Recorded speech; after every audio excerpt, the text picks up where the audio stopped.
Germany doesn't look like a dying economy. It looks orderly. Clean trains, clean streets, clean numbers on official dashboards. That's how financial horror starts, not with smoke, but with silence. Because the suicide isn't theatrical, it's bureaucratic. It's written in energy contracts, emergency subsidies, and temporary price caps that never die. Germany bet its entire industrial model on cheap, predictable fuel, then watched Europe's gas map get weaponized after Russia's full-scale invasion of Ukraine in 2022. Nord Stream went dark, LNG became the new altar, and suddenly the powerhouse of Europe was paying crisis prices to keep the lights on, while its factories competed against countries sitting on domestic energy. Now add the second blade, interest rates. After the inflation surge, the ECB hiked aggressively through 2022-2023, and money stopped being free. You can feel it in every refinancing deadline, every municipal budget, every over-leveraged company that thought zero rates were a law of nature. The public is told this is resilience, but underneath it's an energy trap, turning industry into a hostage and citizens into debt serfs funding the rescue. Germany isn't collapsing in one day. It's being slowly, professionally dismantled, invoice by invoice. To understand why this feels like a controlled demolition, you have to remember what Germany actually was, an export machine powered by cheap Russian pipeline gas and a global market willing to buy German engineering at a premium. That wasn't green or moral or secure. It was efficient, and efficiency is addictive. Then the bill arrived. After 2022, Europe rushed into LNG imports, bidding against Asia for cargoes. Germany built floating LNG terminals at emergency speed. An engineering flex, yes, but also a confession. The old model was dead. And when your whole industrial stack, chemicals, steel, glass, fertilizer, depends on steady energy, volatile is just another word for sabotage. This is how deindustrialization happens in a suit. Not a single shutdown, but thousands of decisions. Postpone the investment, move the production line, relocate the new plant. BASF, Europe's chemical giant, has publicly talked about permanently shrinking parts of its European footprint after the energy shock and shifting investment to places with cheaper energy. That's not a headline, that's a wound. Meanwhile, politicians sell a fairy tale that renewables can replace baseload overnight, that grid build-out will happen faster than permitting, that households can absorb higher costs indefinitely. But the street doesn't run on slogans. The street runs on rent, grocery bills, and heating. And here's the cruel twist. When energy gets expensive, everything gets expensive, because energy is the hidden ingredient in food, transport, fertilizer, packaging, construction. You don't just pay more to heat your home, you pay more to exist. Germany's transition is being marketed as a heroic mission, but in real time it's an austerity machine with a climate logo, forcing an industrial society to live like an emergency camp while still pretending it's a superpower. Now we hit the impossible numbers, the part they hide behind technical language so you don't panic. Germany doesn't have the world's biggest debt, but it's chained to a system that does. U.S. federal debt is now over $35 trillion, and when the anchor currency runs on that kind of borrowing, everyone downstream inherits the instability. Europe isn't independent. Europe is a customer of a dollar-based energy market, a dollar-based shipping market, and a financial system that still treats U.S. treasuries as the blood supply. Then look at the yield curve, America's recession alarm. The spread between short-term and long-term treasury yields has been inverted for a historic stretch since 2022, with parts of the curve repeatedly negative through 2023-2024. In plain language, markets priced the near-term cost of money as worse than the long-term future. That's not normalization, that's a stress signal. Germany is exposed because its model requires global stability, steady demand, stable trade routes, predictable capital costs. But the world is becoming a map of choke points and sanctions. The Red Sea shipping crisis has repeatedly forced reroutes around Africa, adding time, fuel, and insurance costs. Ukraine remains a grinding war, and every flare-up injects another dose of uncertainty into energy and freight. Meanwhile, the ECB's tightening cycle didn't just raise borrowing costs, it repriced reality. Cheap refinancing for governments, property, and industry was a quiet subsidy. When rates rise, the old promises don't disappear, they just get more expensive to maintain. This is the trap. Germany is told to invest for the future while paying crisis energy prices in the present, inside a European bloc where fiscal rules fight emergency spending. A society can handle sacrifice.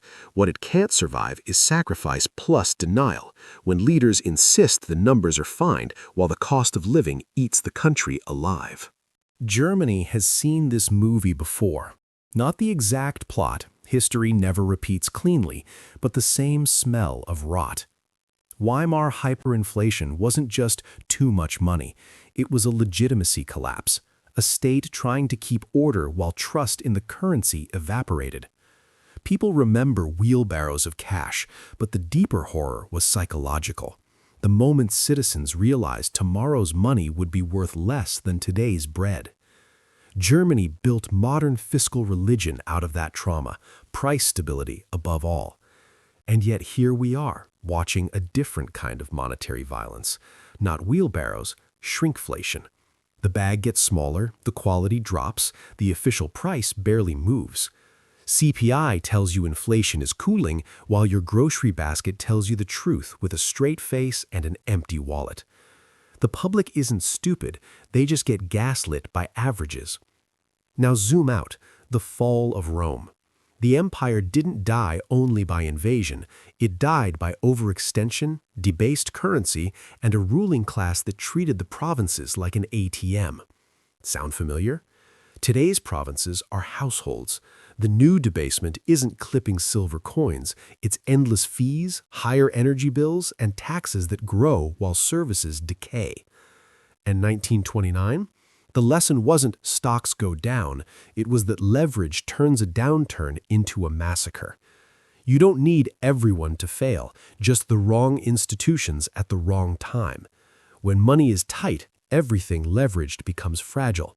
Property developers, banks, manufacturers, even governments. The collapse starts where refinancing meets reality. Germany's leadership sells discipline and competence, but competence can become fanaticism, especially when it refuses to admit a strategic error. If you misread energy security and then rebuild your entire economy on more expensive inputs, you don't get a transition, you get a slow-motion impoverishment dressed as virtue. This isn't a war story with tanks, it's a spreadsheet war where the casualties are living standards and the enemy is math. The official story says inflation is coming down, employment is strong, and the system is stabilizing. That's the PR layer. Under it is a quieter reality, substitution, undercounting, and exhaustion. CPI is a basket, not a life. When prices surge, people downgrade. Cheaper food, smaller portions, delayed medical visits, fewer kilometers driven.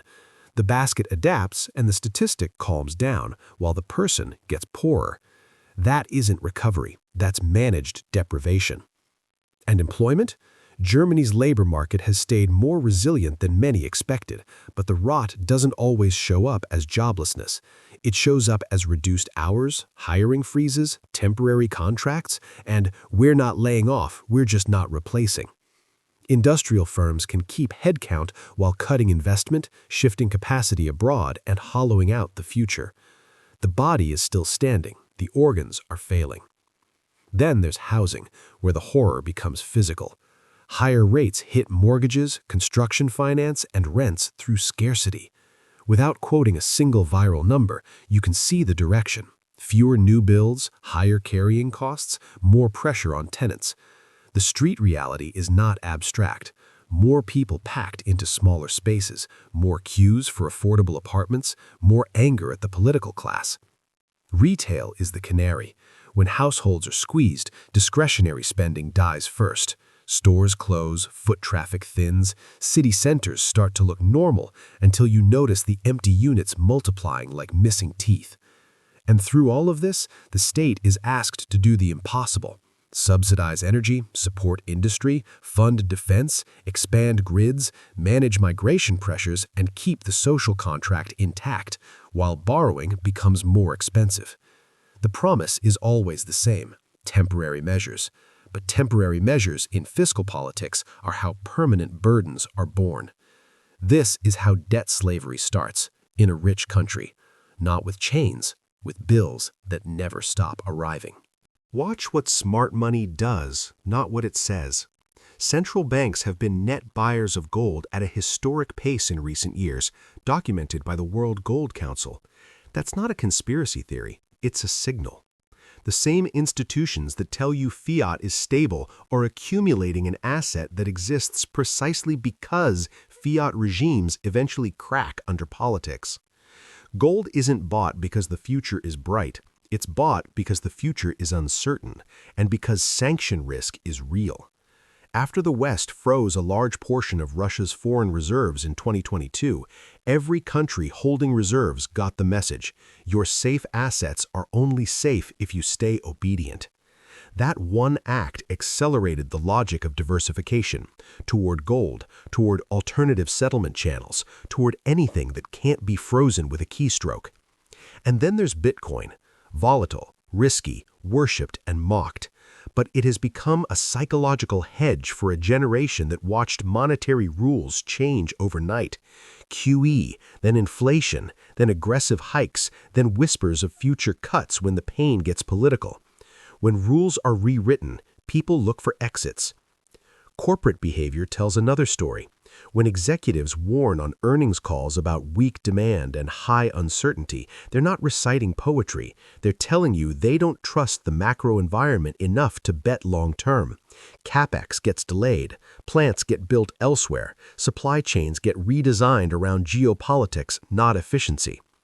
Germany is caught between two empires of incentives: the US with cheaper domestic energy and massive industrial subsidies, and China with scale, state coordination, and relentless competition. Europe tries to regulate its way into strength while financing itself in a tightening world. The horror is that Germany's comparative advantage, precision industry, cannot run on moral speeches. It runs on cost curves, and cost curves do not care about elections. The elites are hedging, the institutions are hedging. The only people not hedged are the ones who get paid in euros, heat their homes in winter, and are told to be grateful for stability. Now the villains multiply because this isn't a single policy failure, it's a machine. Villain 1, the energy market redesign. Europe replaced one dependency with another. Pipeline gas swapped for LNG cargoes priced in global competition, routed through chokepoints, insured in war risk premiums. Security became a bidding war. Villain 2, fiscal theology. Germany's political culture treats balanced budgets like salvation, even when the economy is starving for investment. Grids, defense, rail, housing, digital infrastructure. But the world shifted. You can't run a 21st century industrial state on 20th century assumptions while the US throws subsidies at strategic industries and China subsidizes scale. Villain 3, regulatory suffocation. Permitting delays, fragmented policies, and endless compliance costs don't look like corruption, but they can function like it, especially for small and mid-sized firms that can't afford a department of lawyers. The Mittelstand, the mythic backbone, gets crushed not by competition alone, but by paperwork and energy bills. Villain 4, geopolitical reality. Germany built prosperity on globalization, cheap inputs, open markets, predictable trade routes, but globalization is being militarized. Sanctions, export controls, chip wars, shipping disruptions, and security spending are now permanent features. The peace dividend is gone. The bill is due. And in the background, the European project strains under unequal pain. Energy shocks, migration pressures, and debt dynamics don't hit every member the same way. Solidarity is easy in speeches. It's harder when voters feel poorer and parties built on resentment start winning. This is how democracies drift into something darker. Not a coup, but a slow normalization of emergency. More subsidies, more surveillance, more propaganda, more moral panic. The economic trap becomes political control. Accept lower living standards or you're helping the enemy. Germany isn't just risking a recession, it's risking legitimacy. And once legitimacy goes, the numbers stop mattering because the crowd stops believing the scoreboard. Here's the cynical conclusion. Germany isn't committing suicide because its people are reckless. It's because the system demands sacrifice, then sells the sacrifice as virtue, then bills the public for applauding. The energy trap is the perfect instrument. It's complex enough to hide responsibility and simple enough to punish everyone. If prices spike, it's geopolitics. If industry leaves, it's global competition. If households struggle, it's temporary pain. Every failure becomes fate. No one is guilty, everyone pays. And while the public argues over symbols, party scandals, culture wars, moral outrage, the real transfer happens quietly, purchasing power to the state, to financiers, to energy traders, to whoever can reprice faster than wages. The currency doesn't need to hyperinflate to destroy you. It only needs to erode steadily while your life gets smaller. Germany will remain a rich country on paper for a long time. That's what makes this horror so effective. The lights stay on, the trains run, most days. The statistics keep printing, but the future gets hollowed out. Fewer factories, fewer affordable homes, more dependence on imported energy, imported defense, imported technology. Sovereignty becomes a slogan. The worst part? The leaders will call it success if catastrophe is delayed. That's the new standard. Not prosperity, just survival with good branding. Weimar taught Germany to fear runaway prices. Rome taught empires to fear overextension. 1929 taught markets to fear leverage. Germany absorbed the lessons, then walked into a modern trap anyway, an economy built on cheap energy and global stability, forced to operate in a world that has neither. This isn't a collapse you watch on one night's news. It's a slow, professional strangulation until Europe wakes up and realizes the debt isn't just financial, it's societal.